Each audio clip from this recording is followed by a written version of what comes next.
Hello students, good morning. Online classes में आपका स्वागत है। आज हम सेकेंड ईयर एसडीपी के फर्स्ट सेमेस्टर में चैप्टर नंबर 2 एनिमल न्यूट्रिशन पशु पोषण के अंतर्गत चैप्टर नंबर 2 पशु शरीर व पौधों का या पौधे का संगठन यानी composition of animal body and plant के बारे में अध्ययन करेंगे। कल हमने जो खाद्य पदार्थ में पाए जाने वाले आवश्यक खाद्य पदार्थ या पशु में पाए जाने वाले आवश्यक तत्व 6 तत्व जो बताए थे, उनमें से हमने कल वाटर के बारे में अध्ययन किया था। पानी जो है कितना महत्वपूर्ण है उसके बारे में अध्ययन किया था।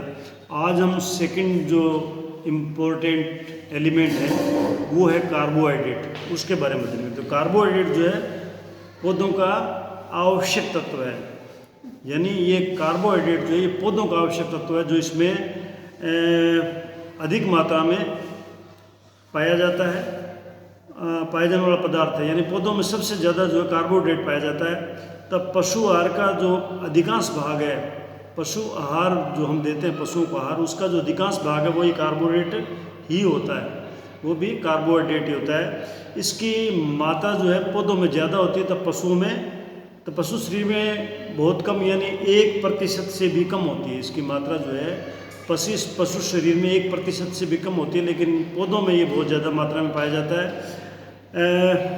ये जो कार्बोहाइड्रेट है ये ब्लड में, रक्त में, मांसपेशियों और यकृत में विद्यमान होता है। यकृत में लीवर में, यानी मांसपेशियों में, लीवर में और ब्लड में ये विद्यमान होता है, यानी पाया जाता है। कार्बोहाइड्रेट यकृत में ग्लाइकोजन के रूप में स्टोर रहता है, यानी ये ग्लाइकोजन के रूप में लीवर में जो है कार्बोहाइड्रेट स्टोर रहता है पशुओं के अंदर। शरीर के विभिन्न कार्यों के लिए, जो शरीर के कई प्रकार के काम होते हैं, जैसे वृद्धि करना है, शरीर की ग्रोथ है, या मान लो मिल्क प्रोडक्शन है, उत्पादन है, आदि कार्य जो है उसके लिए कार्बोहाइड्रेट का जो टूटना और बनना, इन कार्यों को करने के लिए कार्बोहाइड्रेट का टूटना और बनना एक कंटिन्यूस प्रक्रिया है। कार्बोहाइड्रेट टूटता रहता है, फिर बनता है, टूटता है, बनता है, जिससे शरीर के विभिन्न कार्यों को करने के लिए जो कार्बोहाइड्रेट आवश्यक होता है। कार्बोहाइड्रेट जो है कार्बन, हाइड्रोजन और ऑक्सीजन से बनता है। कार्बोहाइड्रेट किससे बनता है? कार्बोहाइड्रेट कार्बन, हाइड्रोजन और ऑक्सीजन से बनता है। तथा ये जो कार्बोहाइड्रेट है ये 2 प्रकार के होते हैं। कार्बोहाइड्रेट को हम 2 प्रकार में विभाजित कर सकते हैं। एक कार्बोहाइड्रेट वो है जो घुलनशील है, जो सोल्यूबल है, यानी सोल्यूबल कार्बोहाइड्रेट या घुलनशील कार्बोहाइड्रेट। और दूसरे प्रकार के कार्बोहाइड्रेट वो हैं जो अघुलनशील या जिनको हम इनसोल्यूबल कार्बोहाइड्रेट भी कह सकते हैं। तो जो घुलनशील कार्बोहाइड्रेट है, जो घुल सकते हैं सॉल्वेंट में या किसी लिक्विड में घुल सकते हैं या किसी सॉल्वेंट में घुल सकते हैं, उन कार्बोहाइड्रेट को नाइट्रोजन मुक्त सार यानी नाइट्रोजन फ्री एक्सट्रैक्ट भी कहते हैं। उसको हम क्या कहते हैं? नाइट्रोजन फ्री एक्सट्रैक्ट भी कहते हैं। ये आसानी से पच जाते हैं, जो घुलनशील कार्बोहाइड्रेट है वो आसानी से पच जाते हैं। और ये निम्न प्रकार के होते हैं। इसके प्रकार जो है कार्बोहाइड्रेट जो घुलनशील है वो 3 प्रकार के होते हैं। शर्करा, सिंपल शुगर जिसे बोलते हैं, स्टार्च और हेमीसेलुलोज, यानी ये 3 प्रकार के घुलनशील कार्बोहाइड्रेट होते हैं। तो इम्पोर्टेंट है कि घुलनशील कार्बोहाइड्रेट के 3 एग्जाम्पल बताओ, तो वो हैं सिंपल शुगर, स्टार्च और हेमीसेलुलोज। अब आता है अघुलनशील कार्बोहाइड्रेट, जो कार्बोहाइड्रेट जो घुलते नहीं हैं, और ये कार्बोहाइड्रेट सख्त तंतुमय पदार्थ होते हैं, सख्त तंतुमय पदार्थ होते हैं। तंतु का मतलब है जो आपका फीड होता है, जैसे मान लो ज्वार है, बाजरा है, उसमें जो तंतु होते हैं वो उसको तंतुमय बोलते हैं। तो ये सख्त तंतुमय पदार्थ होते हैं। और इसके उदाहरण क्या है? इसके उदाहरण है क्रूड फाइबर, सेलुलोज और लिग्निन। और जो घुलनशील में क्या था? हेमी सेलुलोज था, और इसमें सेलुलोज है। यानी उसके अंदर हमारे उदाहरण थे शर्करा, स्टार्च और हेमी सेलुलोज। और जो अघुलनशील कार्बोहाइड्रेट्स के उदाहरण है क्रूड फाइबर, सेलुलोज और लिग्निन। ये जो अघुलनशील कार्बोहाइड्रेट होते हैं, जैसे चारे में पाए जाते हैं, चारे में मोस्टली, तो ये रूमिनेट्स पशु में। रूमिनेंट का मतलब है जो जुगाली करते हैं, पशु जो जुगाली करते हैं, जिनके 4 पेट होते हैं, रूमन जिनमें पाया जाता है। तो उन पशुओं में जैसे गाय है, भैंस है, बकरी है, भेड़ है, आपका ऊंट है, ये पशु जो है इनमें जो रूमन के अंदर सूक्ष्म जीवाणु पाए जाते हैं। सूक्ष्म जीवाणु यानी सूक्ष्म जीवाणु micro organism plus bacteria, protozoa, ये कुछ प्रकार के सूक्ष्म जीवाणु पाए जाते हैं जो इस क्रूड फाइबर को यानी अघुलनशील कार्बोहाइड्रेट को आसानी से पचाते हैं, यानी आसानी से पच जाते हैं इन माइक्रो ऑर्गेनिज्म की वजह से। लेकिन जो पशु अरूमंथी होते हैं, यानी जो नॉन रूमिनेंट होते हैं, जो पशु एक पेट वाले होते हैं, जैसे घोड़ा है, गधा है, कुत्ता है, ये पशु जो है इनमें ये अघुलनशील कार्बोहाइड्रेट जो है ये बहुत कम मात्रा में पच पाते हैं। इसीलिए कुत्ते आदि को हम घास नहीं खिलाते, वो घास नहीं खाते। घोड़ा भी बहुत कम खाता है, लूसर्न वगैरह खाता है, जो कि बहुत मुलायम होता है उसको, ताकि वो कुछ हद तक पच जाता है। भूसा यानी स्ट्रा, जैसे कड़बी जिसे बोलते हैं, ज्वार की कड़बी, बाजरे की कड़बी, या जो भूसा है गेहूं का भूसा जिसे तूड़ी बोलते हैं वो है, चावल का भूसा जिसे पराली बोलते हैं, घासें हैं, ग्रासेस, घास है, दूब घास वगैरह, और चोकर मतलब छाणस जिसे बोलते हैं, गेहूं को आटे को छानते हैं तो जो निकलता है कचरा वो छाणस होता है। ये अघुलनशील कार्बोहाइड्रेट के अच्छे स्रोत है। अघुलनशील कार्बोहाइड्रेट क्या होते हैं? क्रूड फाइबर, सेलुलोज और लिग्निन, ये अघुलनशील कार्बोहाइड्रेट होते हैं। इसका अच्छा सोर्स क्या है? इसका अच्छा सोर्स जो है वो भूसा, घासें और हस्क मतलब चोकर, ये अघुलनशील कार्बोहाइड्रेट के अच्छे स्रोत हैं। अब कार्बोहाइड्रेट के हमने स्रोत पढ़ लिए, कार्बोहाइड्रेट के प्रकार पढ़ लिए, कार्बोहाइड्रेट क्या है ये देख लिया, किससे बनता है। अब हम आगे देखते हैं कार्बोहाइड्रेट के काम क्या है। ये कार्बोहाइड्रेट शरीर में क्या काम करता है? तो कार्बोहाइड्रेट जो है पशु शरीर के लिए ऊर्जा का अच्छा स्रोत है। नंबर 1 ऊर्जा का अच्छा स्रोत है, इससे अच्छी ऊर्जा मिलती है। पशु शरीर के विभिन्न अंगों के नियमित व उचित क्रियाओं के लिए जरूरी है। जो शरीर के अंग हैं उनके नियमित और उचित क्रिया जो करते हैं वो अंग है, जैसे चलने का काम करते हैं, बैठते हैं, या काम करता है पशु, या प्रोडक्शन करता है, उसके लिए जो कार्बोहाइड्रेट आवश्यकता है। और ये कार्बोहाइड्रेट जो है ये भी वाटर की तरह, पानी की तरह शरीर में तापक्रम को नियंत्रित करने में अहम भूमिका निभाता है। तापक्रम को नियंत्रित करता है।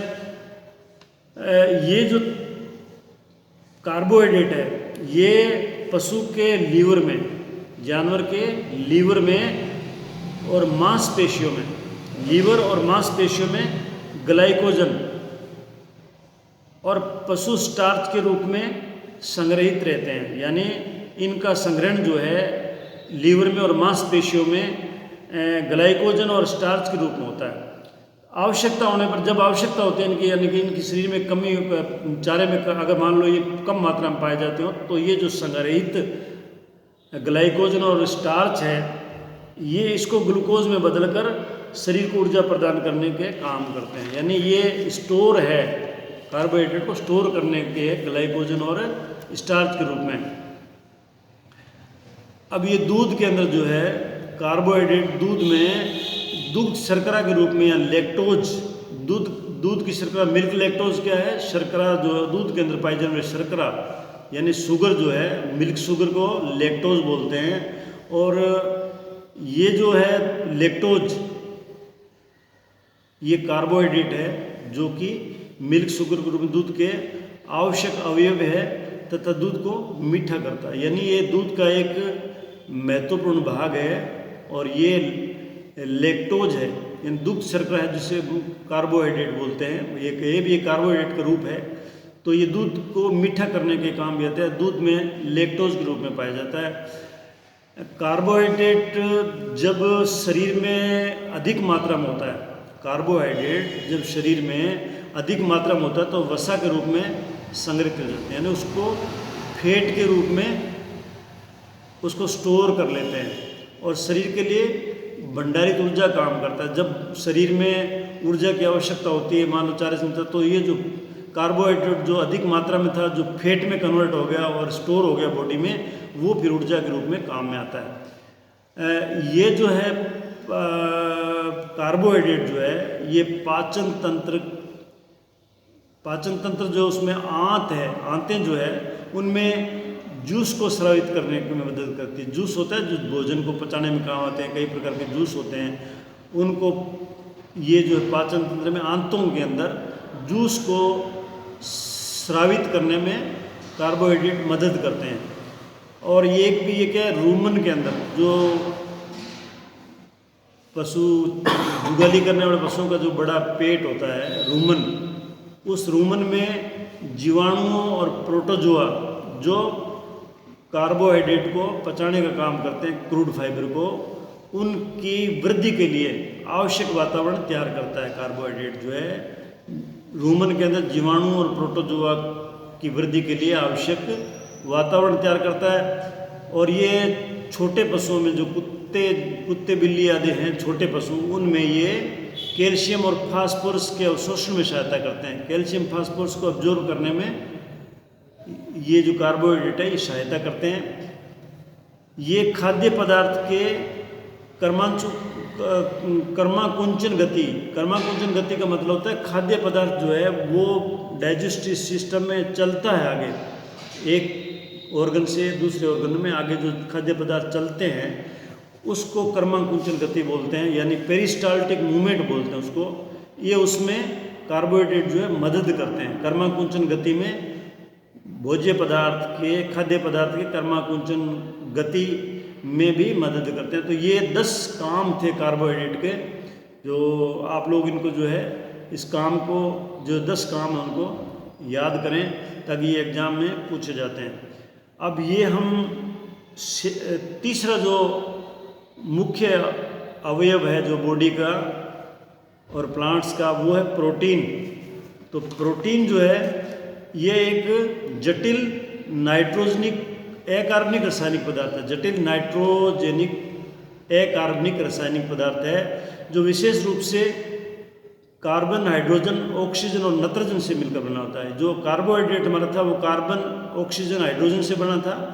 ये जो प्रोटीन है ये कार्बन, हाइड्रोजन, ऑक्सीजन और नाइट्रोजन से बना होता है। इसमें कुछ मात्रा में सल्फर और फास्फोरस की भी होती है। इसमें कुछ मात्रा जो है प्रोटीन में फास्फोरस और सल्फर की भी होती है। तो ये इसका कंपोजिशन है प्रोटीन का। प्रोटीन जो कार्बन, हाइड्रोजन, ऑक्सीजन, नाइट्रोजन से मिलकर बना होता है, कुछ मात्रा इसमें सल्फर और फास्फोरस की भी होती है।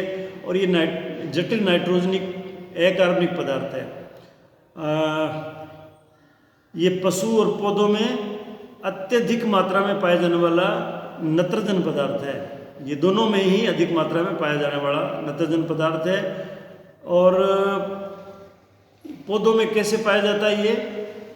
युवा पौधों में अधिक मात्रा में प्रोटीन पाया जाता है। युवा पौधे जो ग्रोथ करने वाले पौधे होते हैं छोटी उम्र में, उनमें प्रोटीन जो अधिक मात्रा में पाया जाता है। लेकिन ज्यों-ज्यों पौधा परिपक्वता की ओर बढ़ता है इसकी मात्रा, प्रोटीन की मात्रा कम हो जाती है।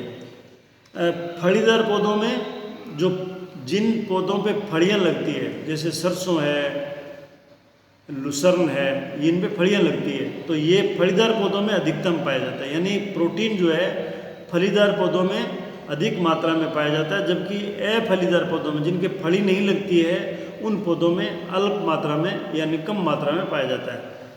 अब जो पौधे का पार्ट है तना, एक होता है तना और एक होता है पत्तियां। तो तने में जो है ये कम मात्रा में पाया जाता है, पत्तियों में ज़्यादा मात्रा में पाया जाता है। तो ये इसका कंपैरिजन भी आपको याद करना पड़ेगा, प्रोटीन कौन से पौधों में ज़्यादा पाया जाता है और पौधे के किस भाग में ज़्यादा पाया जाता है और पौधे की कौन सी अवस्था में ज़्यादा पाया जाता है। तो ये आपको तीनों चीज़ें जो है याद करने वाली है। पशुओं के अंदर जो प्रोटीन है, पशुओं में ये तो था पौधों में प्रोटीन काम कैसे पाया जाता है। अब हम देखते हैं पशुओं में प्रोटीन कैसे पाया जाता है। तो पशुओं में मांसपेशियों में, हड्डियों में, त्वचा में, बाड़ में, पंख और ऊन आदि में, मतलब मांसपेशी, हड्डियों में, चमड़ी में, स्किन में और बाड़, पंख, ऊन आदि में ये जो है प्रोटीन पाया जाता है। प्रोटीन जो है क्रूड प्रोटीन के रूप में आहार में होता है। पशु आहार में ये क्या होता है, कच्चे प्रोटीन के रूप में होता है, कच्चा प्रोटीन। लेकिन जो जुगाली करने वाले पशु है या जिनके रूमिनेट जिन्हें बोलते हैं, जिनके रूमन होता है, उनमें प्रोटीन जो है नॉन प्रोटीन नाइट्रोजन के रूप में पाया जाता है। नॉन प्रोटीन नाइट्रोजन के रूप में पदार्थ के रूप में काम में लिए जा सकता है, लिए जाता है। तो ये भी इम्पोर्टेंट क्वेश्चन है कि रुमंथी पशुओं में प्रोटीन जो है वो किस रूप में काम में लिया जा सकता है। तो वो है नॉन प्रोटीन नाइट्रोजिनस पदार्थ के रूप में, और पशु आहार में जो है ये क्रूड प्रोटीन के रूप में यानी कच्चे प्रोटीन के रूप में पाया जाता है। अब कुछ हम जो है ना फीड हैं, जो पेज नंबर 21 पर एक चार्ट दिया हुआ है ऊपर पशुओं के आहार में क्रूड प्रोटीन का प्रतिशत निम्न प्रकार है। इसमें फीड का नाम दिया हुआ है और उसमें क्रूड प्रोटीन यानी कच्चा प्रोटीन कितना प्रतिशत होता है वो दिया। जैसे स्ट्रा और भूसा यानी तूड़ी, उसमें 1% क्रूड प्रोटीन होता है, और एनिमल बाई प्रोडक्ट में ये 40 से 80% होता है, और ग्रेन्स में 9 से 12 दाने जो होते हैं गेहूं के, बाजरी के, उनमें ये 9 से 12% होता है। और लिग्यूम है, लेग्यूमिनस है जिसमें फलीदार पौधे होते हैं, उनकी जो है बनती है उसमें 13 से 15% है। पी मक्की, ग्राम और चने और ग्रेन्स मतलब दाने जैसे बाजरी, गेहूं है, धान जिसे बोलते हैं, उनमें ये 20 से 25% क्रूड प्रोटीन। तो ये अलग अलग फीड में अलग अलग क्रूड प्रोटीन की मात्रा पाई जाती है। तो ये चार्ट भी आपको याद करना पड़ेगा। अब हम देखते हैं प्रोटीन के मुख्य क्या क्या काम हैं।